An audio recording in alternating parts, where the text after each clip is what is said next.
Hello friend, Kuldeep sir के नाम से यूट्यूब चैनल में आप सभी का हार्दिक स्वागत अभिनंदन है। वीडियो की अगली कड़ी में नया वीडियो हम आपके सामने लेके आए हैं जो कि एनास्थीसिया मशीन और उसके इक्विपमेंट से रिलेटेड रहता है। तो पिछले लेक्चर में हमने जो है फर्स्ट पार्ट पढ़ा एनास्थीसिया मशीन के बारे में। नेक्स्ट हमारा दूसरा लेक्चर है जिसमें हम एनास्थीसिया मशीन और उसके इक्विपमेंट के बारे में डिस्कशन करेंगे। उससे पहले वीडियो को लाइक कर दीजिएगा, शेयर कर दीजिएगा और चैनल को सब्सक्राइब कर दीजिएगा ताकि वीडियो का हर नोटिफिकेशन आप तक पहुंचता रहे।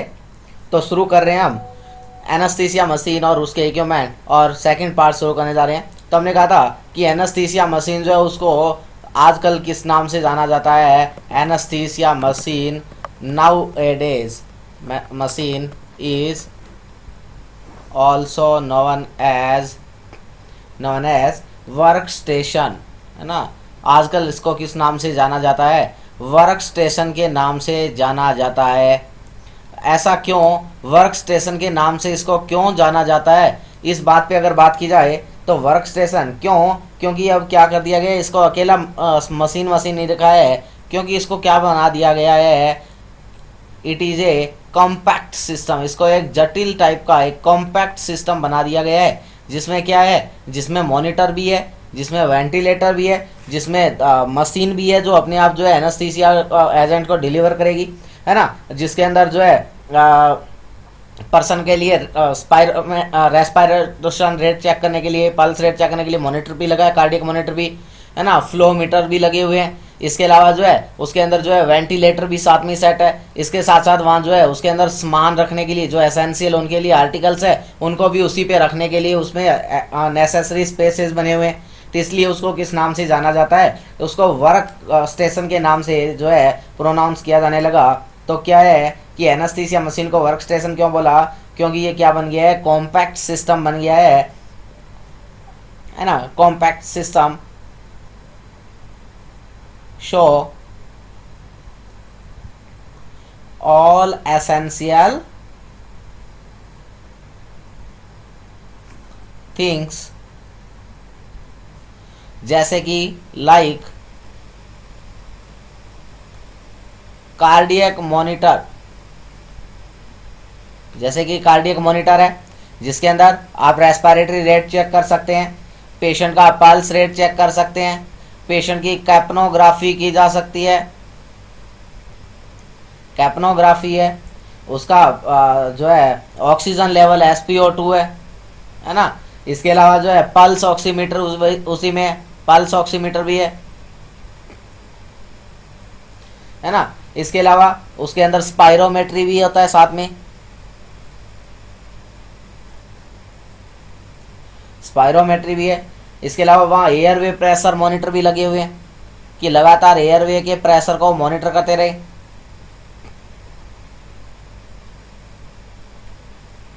एयरवे प्रेशर मॉनिटर भी लगे हुए हैं, है ना। तो ये सारी की सारी चीज़ें वहाँ क्या है, अवेलेबल है। इसके साथ साथ उसमें क्या है, जो हमारे लिए एसेंशियल अलार्म्स होते हैं, है ना, लो प्रेशर हाई प्रेशर के अलार्म जो रहते हैं, तो उसमें जो है एसेंशियल अलार्म्स दिए गए हैं,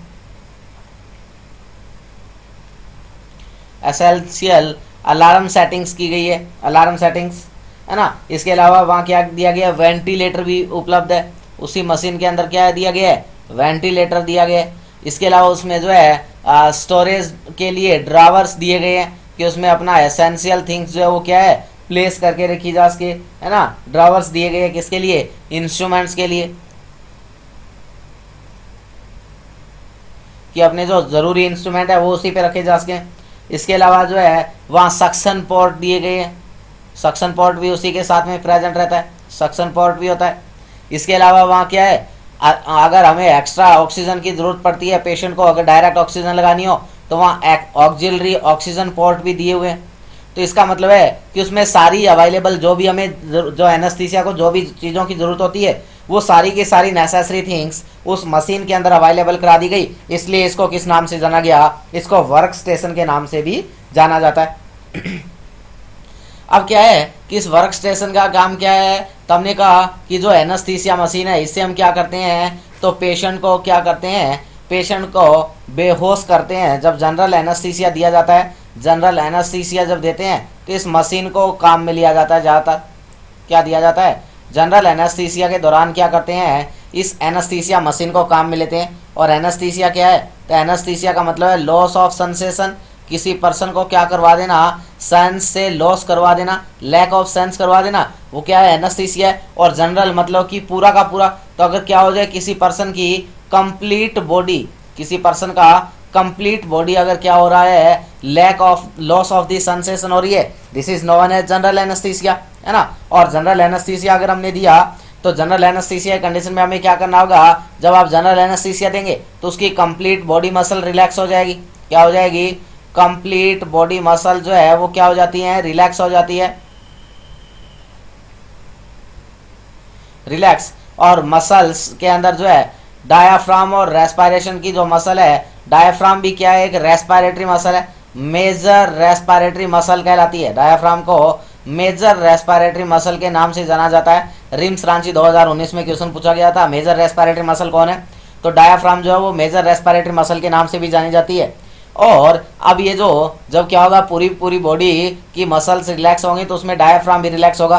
तो उस कंडीशन में उन्हें क्या करना पड़ेगा, उस पेशेंट को वेंटिलेटर पे डालना पड़ेगा ताकि उसको क्या ना हो, रेस्पिरेटरी अरेस्ट होकर उसकी डेथ ना हो जाए। तो वेंटिलेटर पे डालते हैं, तो वेंटिलेटर में क्या है, पर्सन को क्या है, इनहेल खुद से ही तो क्या करवाएगा, मशीन ही इनहेल करवाएगी और मशीन ही क्या करवाती रहेगी, एक्सहेल करवाएगी। जब इनहेल करवाएंगे तो उसको जो है डायरेक्ट 99 यानी कि लगभग 100% ऑक्सीजन डिलीवर किया जाएगा। पर जब वो एक्सहेल करेगा तो उसमें क्या होगा, CO2 मिक्स होगा। क्या होगा, CO2 मिक्स होगा। तो उस मशीन में कुछ ऐसा सिस्टम दिया गया, ऐसा कुछ सिस्टम लगाया गया ताकि वो जो CO2 जो बाहर आ रही है एक्सहेलेशन के दौरान, उस CO2 को क्या कर लिया जाए, मैक्सिमम अमाउंट में इस CO2 को क्या कर लिया जाए, एब्जॉर्ब कर लिया जाए। क्या कर लिया जाए, इस CO2 को जितना हो सके उतना क्या करा दिया जाए, एब्जॉर्ब करा दिया जाए ताकि ये पेशेंट में जो है दोबारा से ना रीच कर पाए। तो अब जो है ये CO2 जो है ये कहाँ जो है, इस CO2 को बाहर कैसे रोका जाए, पेशेंट में जाने से कैसे बचाया जाए, उसके बारे में अगर बात करें तो इस मशीन के अंदर क्या लगा होता है, इस मशीन में कार्बन डाइऑक्साइड को एब्जॉर्ब करने वाले मटेरियल होते हैं। क्या होता है, कार्बन डाइऑक्साइड एब्जॉर्बेंट होते हैं। क्या होते हैं, इस मशीन में कार्बन डाइऑक्साइड के एब्जॉर्बेंट होते हैं।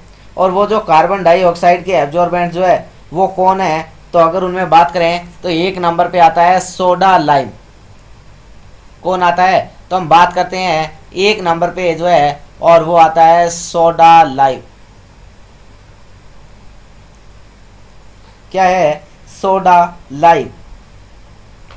क्या होता है सोडा लाइम, तो सोडा लाइम जो है ये most commonly use carbon dioxide absorbent है। क्या है, most commonly use carbon dioxide absorbent रहता है।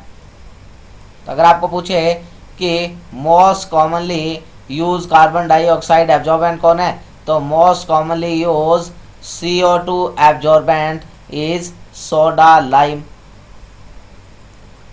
Soda lime. अब बात आती है कि ये सोडा लाइम ऐसा इसके पास में क्या है, ये किसका बना हुआ है, इसका कॉम्पोजिशन क्या है जिससे ये क्या है, CO2 को एब्जॉर्ब कर लेता है। तो अगर इसका हम कॉम्पोजिशन देखें तो इसमें क्या क्या होता है, तो एक तो होता है इसमें कैल्शियम हाइड्रोक्साइड। क्या होता है, इसमें होता है कैल्शियम हाइड्रोक्साइड। लाइम वर्ड लगा है, इसका मतलब कहीं ना कहीं ये चूना है ना। इसके अलावा एक होता है इसमें सोडियम हाइड्रोक्साइड। इसके अलावा एक होता है इसमें पोटेशियम हाइड्रोक्साइड। और ये सारी की सारी चीज़ें जो है इसमें अवेलेबल रहती है। कितना कितना परसेंट, तो जो हमारा कैल्शियम हाइड्रोक्साइड जो है ये 94% होता है। कितना होता है, 94%। जो सोडियम हाइड्रोक्साइड है ये 5% होता है। और जो पोटेशियम हाइड्रोक्साइड है वो 1% होता है। और टोटल कॉम्पोजिशन कितना हो गया, 100% बन गया। कितना बन गया, 100% बन गया, है ना। अब क्या है कि ये जो आपका जो सोडा लाइम होता है इसमें क्या ऐड की जाती है, ये जो सिलिका ऐड करते हैं। क्या ऐड करते हैं, सिलिका ऐड करते हैं। ये सिलिका इसमें क्यों ऐड की जाती है, तो इसमें क्या है, सिलिका ऐड करते हैं। अब सिलिका क्यों ऐड किया जाता है, ताकि इसमें क्या हो, डस्ट का फॉर्मेशन ना हो। आपसे पूछा जा सकता है कि जो कार्बन डाइऑक्साइड एब्जॉर्बेंट्स होते हैं उसमें सिलिका क्यों ऐड की जाती है, तो आपने बताना है कि सिलिका क्यों ऐड करते हैं। तो सिलिका ऐड किया जाता है to prevent from dust formation. किस लिए, तो to prevent from dust formation, dust से प्रिवेंट करने के लिए सिलिका ऐड करते हैं। Prevent from dust formation, dust formation से प्रिवेंट करने के लिए हम उसमें क्या करते हैं, सिलिका ऐड करते हैं, है ना। और जो आपका सोडियम हाइड्रोक्साइड है, ये इसमें क्यों ऐड किया जाता है, तो सोडियम हाइड्रोक्साइड को ऐड करने का पर्पज होता है कि ये क्या है, कैटालाइसिस है। कौन है, ये है कैटालाइसिस है। तो ये कैटालाइसिस क्या करेगा, तो ये कैटालाइसिस क्या करने का काम करता है, CO2 का एब्जॉर्प्शन करने का काम करता है। क्या करता है, CO2 का एब्जॉर्प्शन करने का काम करता है। इसमें इसलिए हम इसमें क्या करते हैं, NaOH सोडियम हाइड्रोक्साइड को क्या करते हैं, मिक्स करते हैं। तो आपको अगर पूछा जाए कि सोडा लाइम क्या है, तो soda lime carbon dioxide absorbent है। क्या कॉम्पोजिशन है, तो इसमें कैल्शियम हाइड्रोक्साइड होता है 94%, जिसको चूना बोलते हैं आप, चूना, है ना। सिलिका जिसको कह सकते हैं, सोडियम हाइड्रोक्साइड 5% और पोटेशियम हाइड्रोक्साइड 1%, टोटल मिला के 100% हो गया। और आपको पूछा जाए कि इसमें सिलिका क्यों मिलाते हैं, तो डस्ट फॉर्मेशन से प्रिवेंट करने के लिए। और सोडियम हाइड्रोक्साइड क्यों मिलाते हैं, तो जो सोडियम हाइड्रोक्साइड है ये कैटालाइस है, ये क्या करने का काम करता है, CO2 का एब्जॉर्प्शन करने का काम करता है। इसके अलावा अगर और बात करें तो इसके अलावा क्या रहता है कि इसमें जो है जो आपका ये सोडा लाइम होता है, ये कलर के आधार पे आता है ना। किस आधार पे आता है, कलर के आधार पे आता है। और उसी से आपको पता चलता है कि इसको चेंज कब करना होता है। तो आपसे क्वेश्चन पूछा जा सकता है कि जो आपका सोडा लाइम है, मशीन के अंदर जो एनेस्थीसिया मशीन में सोडा लाइम डाला है, उसको चेंज कब करते हैं, ऐसा आपसे क्वेश्चन पूछा जा सकता है एग्जाम के अंदर कि उसको चेंज कब करना होता है। तो अगर आपके पास ऐसा क्वेश्चन आता है और अगर आपको पूछा जाए कि उसको चेंज कब करना होता है, तो आपने बताना है कि उसके अंदर हम कुछ कलर यूज करते हैं। क्या काम के लेते हैं, या क्या होते हैं, काफ़ी सारे कलर होते हैं। There are many types of colour. क्या, there are many type of colour, यहाँ बहुत टाइप के कलर्स होते हैं। अब उन कलर्स के आधार पे देख के हम क्या करते हैं, इसको चेंज करते हैं। कैसे, तो जैसे क्या है कि आपने क्या लिया, सोडा लाइम लेके आए, और सोडा लाइम क्या वाइट कलर का लेके आए। कैसे कलर का, जब आपने नया मंगवाया तो कैसा था, वाइट था। कैसा था, वाइट कलर का था जब आपने क्या किया, नया लिया। व्हेन टेक फ्रेश, अगर आपने फ्रेश लिया और उस टाइम अगर वो सोडा लाइम वाइट कलर का था और उसके यूज करने के बाद अगर वो क्या हो गया है, अगर वो कन्वर्ट हो गया है पिंक कलर के अंदर, convert into pink, indicate exhaustion, indicate exhaustion of soda lime.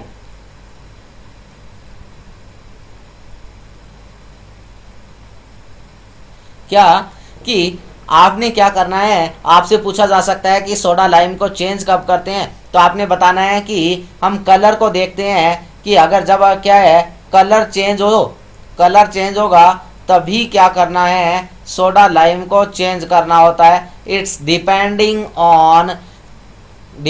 On colour coding. और हमने कहा कि जब हम नया लेके आए, जब हमने फ्रेश परचेज किया तो वो कैसा था, वाइट कलर का था। और अगर वो यूज़ करने के बाद धीरे धीरे पिंक कलर में टर्न हो गया है, और अगर कंप्लीट पिंक हो गया है, इसका मतलब वो एग्जॉस्ट हो गया है, यानी कि उसको चेंज करना है। क्या करना है, उसको चेंज करना होगा। क्या करना होगा, चेंज करना होगा। वहीं अगर आप क्या लेके आए हैं, वहीं अगर आप वायलेट कलर का लेके आए हैं, है ना, इथाइल वायलेट वाला, जब अगर आप क्या जो फ्रेश वाइट है इसको क्या बोलते हैं, इसको हम बोलते हैं फिनोप्थैलिन के नाम से बोलते हैं। इसको हम बोलते हैं, ये कौन सा है, ये है फिनोप्थैलिन। आपको बोल दे कि फिनोप्थैलिन सोडा लाइम लेके आए हैं, तो उसको चेंज कब करेंगे, तो फिनोप्थैलिन जो है वो वाइट कलर का होता है, और जब पिंक हो जाएगा तो उसको चेंज कर दिया जाएगा। वहीं हमारे पास दूसरा कौन सा होता है, तो दूसरा हमारे पास है एथिल वायलेट। कौन सा है, एथिल वायलेट है, एथिल वायलेट। अब क्या, ये जो एथिल वायलेट है ये क्या है, जब हम लेके आए थे उस टाइम क्या होगा, फ्रेश होगा। जब हम लेके आएंगे तब क्या है, फ्रेश है, वाइट ऑन फ्रेश। जब आप नया खरीद के लेके आएंगे उस दौरान ये क्या देखने मिलेगा, वाइट देखने मिलेगा। और उसके बाद अगर ये क्या हो गया है, पर्पल कलर का हो गया, अगर ये क्या हो गया है, पर्पल कलर का हो गया है, इसका मतलब ये क्या हो गया है, एग्जॉस्ट हो गया है। क्या हो गया है, एग्जॉस्ट हो गया है। इसका मतलब आपने इसको क्या कर देना है, चेंज कर देना है। क्या कर देना है, चेंज कर देना है। इसके अलावा और कौन से टाइप का आपके पास जो है सोडा लाइम देखने मिलता है, तो एक होता है क्लेटन, क्या होता है, एक को हम बोलते हैं क्लेटन, कौन सा टन, क्लेटन। और इसमें क्या है, तो ये जो क्लेटन जो होता है, ये जब आप क्या करेंगे, लेके आएंगे, उस दौरान क्या होगा, रेड होगा, क्या होगा, रेड होगा ऑन नॉन यूजिंग। ये आप कह सकते हैं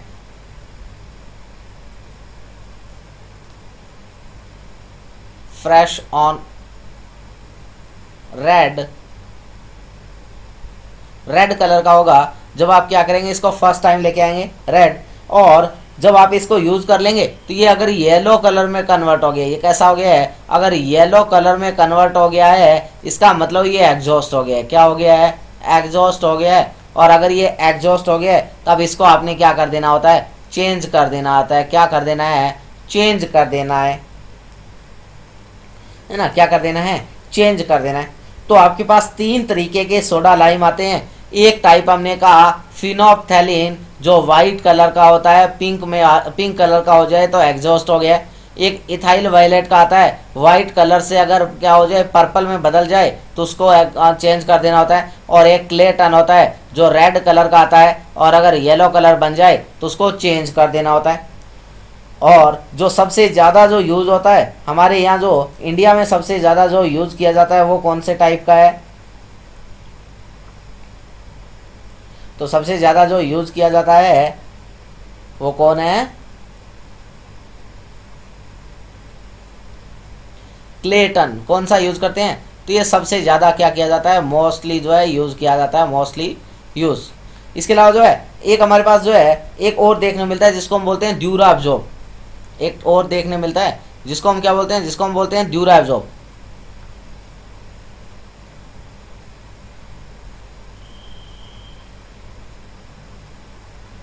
ड्यूराब्जॉर्ब, और ये ड्यूराब्जॉर्ब जो होता है ये कैसा होता है, तो ये जब आप नया लेके आएंगे तो पिंक होगा, पिंक व्हेन फ्रेश। जब आप नया लेके आए तब ये पिंक था, और उसके बाद जब ये यूज करेंगे तो उसके बाद क्या हो जाएगा, वाइट हो जाएगा, कैसा हो जाएगा, वाइट। और अगर वाइट हो गया इसका मतलब ये क्या हो गया है, एग्जॉस्ट हो गया है, और एग्जॉस्ट हो गया इसका मतलब ये क्या है, चेंज करने वाला हो गया है। अब इसको क्या कर देना, आपने चेंज कर देना है, इंपॉर्टेंट बात रहती है। तो चार तरीके के हमारे पास में जो है सोडा लाइम देखने को मिले। सबसे पहले हमने कहा फिनोप्थेलिन, जो कैसा था, पिंक वाइट कलर का था, पिंक कलर में बदला, हमने कहा चेंज करना है। इथाइल वायलेट वाइट से पर्पल में चेंज हुआ, चेंज कर देना है। क्लेटन रेड कलर से येलो कलर में कन्वर्ट हुआ, एग्जॉस्ट हो गया है। और ड्यूराब जो पिंक से वाइट में बदल गया है, इसका मतलब वो क्या हो गया है, एग्जॉस्ट हो गया। तो इस तरीके से आपने इनके बारे में ध्यान रखना होता है। अब इंपॉर्टेंट बात ये रहती है कि अगर क्या हो गया है, जो आपका सोडा लाइम था, अगर क्या है, इफ सोडा लाइम एग्जॉस्ट,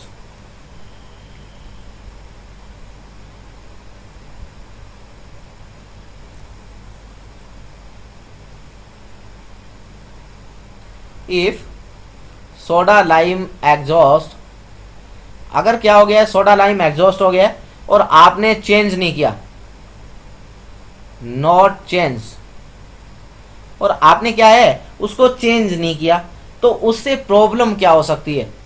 तो अगर आपने क्या है, अगर क्या है आपका जो है सोडा लाइम एग्जॉस्ट है और आपने पेशेंट को क्या है यूज कर लिया है, तो उससे क्या क्या साइन सिम्टम आ सकते हैं।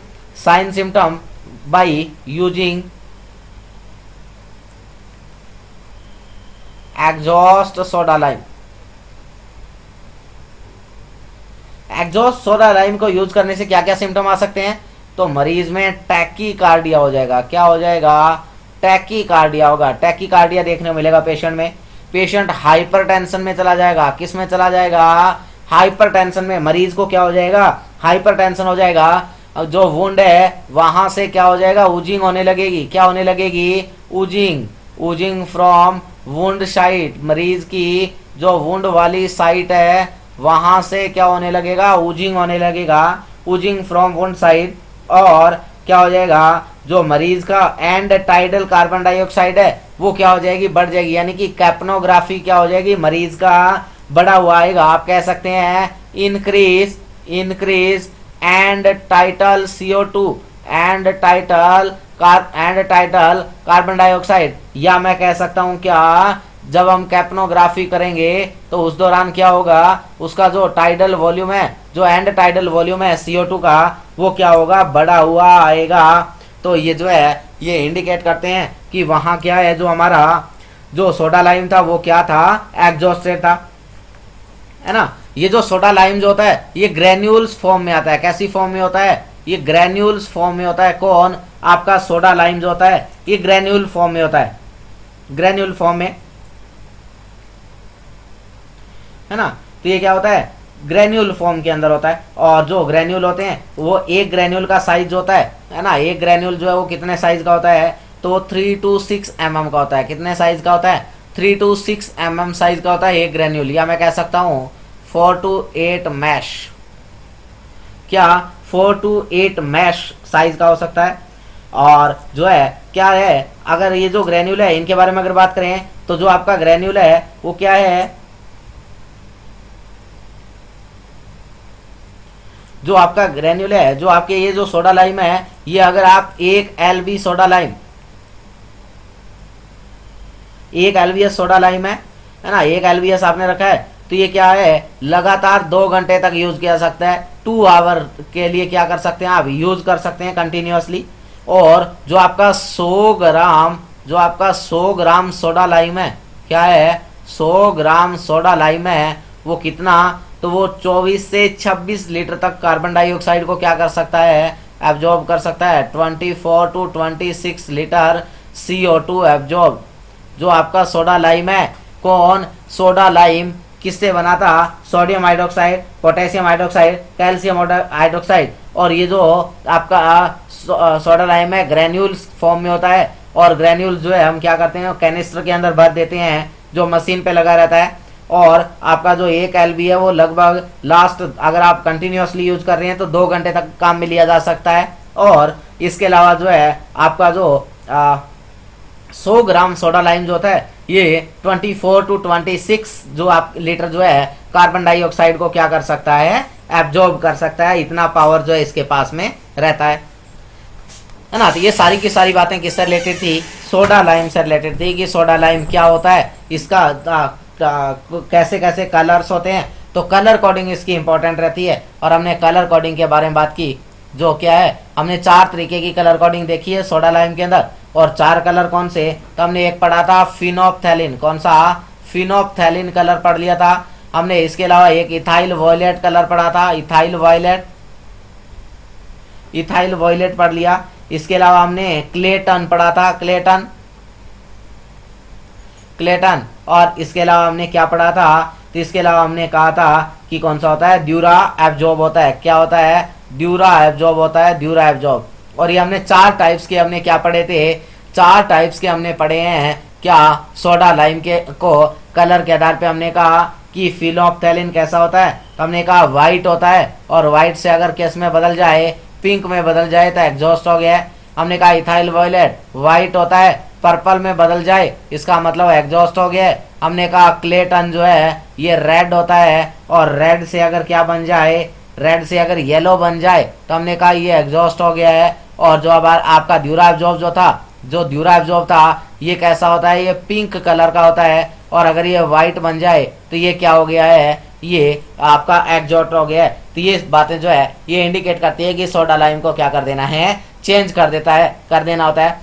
जब भी कोई रिएक्टिव केस करवाते हैं हम, जब भी आपने क्या किया है, कोई एनेस्थीसिया पे कोई रिएक्टिव पेशेंट्स को पुट किया है एनेस्थीसिया मशीन पे, जैसे क्या है पेशेंट HCV पॉजिटिव का था, पेशेंट HIV पॉजिटिव का था, है ना, HIV positive HCV patient, patient COVID-19, है ना। इस तरीके के पेशेंट अगर आपने क्या है, आपने वेंटिलेटर मशीन पे डाला है, एनेस्थीसिया मशीन पे डाला है, और वहाँ अगर सोडा लाइम यूज हुआ है तो आपने सोडा लाइम को क्या करना होता है, चेंज करना होता है। After procedure, after procedure, procedure change the soda lime, after procedure change the soda lime. आपने क्या करना है, प्रोसीजर के बाद में सोडा लाइम को चेंज कर देना होता है एंड पुट न्यू। और आपने क्या करना होता है, न्यू सोडा लाइम जो है उसको क्या करना होता है, डालना होता है। इसके साथ साथ जो सर्किट होते हैं, सर्किट जो ट्यूबिंग है उसको भी क्या करनी होती है, सर्किट या मैं बोलूँ ट्यूबिंग, वो भी क्या करनी होती है, चेंज करनी होती है मशीन की। ये इंपॉर्टेंट बात रहता है किसके बाद, जो है रिएक्टिव केस होने के बाद है। दूसरा आपका जो है कार्बन डाइऑक्साइड एब्जॉर्बेंट जो रहता है उसकी कैटेगरी में एक आता है आपका बेरी लाइम। क्या आता है? Baralyme. एक तो हमने पढ़ा सोडा लाइम, दूसरा हमारे पास क्या है? दूसरा हमारे पास में है बेरी लाइम। तो जो है ये बेरी लाइम क्या है? तो अगर बेरी लाइम की बात करें तो ये बेरी लाइम क्या है? ये अल्टरनेट है किसका? सोडा लाइम का। ये क्या है? अल्टरनेट है किसका? सोडा लाइम का। तो दूसरा हमारा जो कार्बन डाइऑक्साइड एब्जॉर्बेंट रहता है उसकी अगर मैं बात करूं सेकंड वन, और सेकंड हमारे पास क्या है? Baralyme. Baralyme. और ये बेरी लाइम क्या है? तो बेरी लाइम जो है ये अल्टरनेटिव है। बेरी लाइम क्या है? अल्टरनेटिव है। अल्टरनेटिव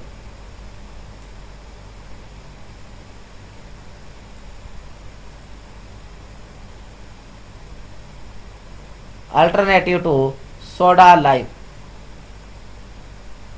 ये क्या है? सोडा लाइम का अल्टरनेटिव है। ये किस किस का बना होता है? तो अगर इसके कॉम्पोजिशन की मैं बात करूं, किसके? बेरी लाइम की कॉम्पोजिशन की बात करूं तो इसमें क्या क्या रहता है? तो ये दो चीज़ों से मिलकर बना है। एक तो बना है कैल्शियम हाइड्रोक्साइड से, किससे? कैल्शियम हाइड्रोक्साइड से। और दूसरा बना है बेरिलियम हाइड्रोक्साइड से, किससे? Beryllium hydroxide. और इसमें 80% जो कंपोनेंट है वो तो रहता है कैल्शियम हाइड्रोक्साइड का, 20% कंपोनेंट जो किसका रहता है? बेरिलियम हाइड्रोक्साइड का। इसके अंदर जो है वो सिलिका वगैरह हम नहीं मिला के रखते हैं। और जो है ये क्या है? तो इसके अंदर जो है अगर बात करें तो एक फॉर्म रहती है जिसको हम बोलते हैं एमजॉब। तो इसका कॉम्पोजिशन क्या है? इसमें कैल्शियम हाइड्रोक्साइड और बेरिलियम हाइड्रोक्साइड रहता है। ये जो है जो आपका ये बेरिलियम हाइड्रोक्साइड है ये लेस देन 50% एफिकेसी होती है इसकी। क्या होता है? Less than 50% effective from soda lime. ये सोडा लाइम से 15% कम इफेक्टिव होता है। क्या होता है? ये सोडा लाइम से 15% क्या रहता है? कम इफेक्टिव रहता है। यानी कि जितना अच्छे से सोडा लाइम इफेक्ट कर पाता है उतना अच्छे से ये इफेक्ट नहीं कर पाता है। इसके अलावा जो है इसके अंदर जो फॉर्म होती है उसको हम क्या नाम से जानते हैं? उसको हम बोलते हैं एमजॉब। इसका जो कंपोनेंट है वो कौन है? एमजॉब है। और इस एमजॉब को हम यूज क्यों नहीं करते हैं? तो इसको यूज इसलिए नहीं करते हैं कि इसका कॉस्ट हाई होता है। ये क्या होता है? हाईली कॉस्टेड होता है। हाईली तो इसका क्या होता है? कॉस्ट होता है। और इसका जो अडोप्टिव कैपेसिटी है वो क्या होता है? लगभग सोडा लाइम के आधा होता है। इसका जो अडोप्टिव कैपेसिटी है लेस अडोप्टिव कैपेसिटी होता है। क्या होता है? Less adaptive capacity. और कितना लेस? तो मैं कह सकता हूं about half of soda lime. Soda lime का लगभग हाफ होता है क्या? आपका जो इसका इफेक्टिवनेस है किसका?